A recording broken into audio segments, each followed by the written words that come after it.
Natural process లో ఈ shell పోయి లోపల క్యాష్ ఎట్లా తీస్తామో చూపిస్తున్నాము. ఇంట్లో మంటలు వేసేస్తున్నాం మనము. ఒక 5 minutes అట్లా కాలిన తర్వాత ఆ షెల్ తీసేసి కొంచెం చల్లారిన తర్వాత అది ఎట్లా లోపల క్యాష్ ఉంటుందో చూపిస్తా.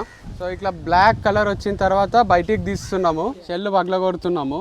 లోపల క్యాష్ ఉంటుంది అనమాట. నీట్గా పగలగొట్టాలి. ఇట్లా కాలిన తర్వాత లోపల క్యాష్ ఉంది. మంచి స్మెల్ వస్తుంది. క్యాష్. సో ఇది యాక్చువల్లీ పైన పొట్టు తీసేసి తింటే కరెక్ట్. వేడిగా ఉంటే రాదు, కొంచెం చల్లబడాలి. అయినా ఇట్లా మేనేజ్ చేస్తున్నా, తీయగలుగుతున్నా. మీ ఈట్ అండ్ సీ. దోడిపోతుండే కొంచెం.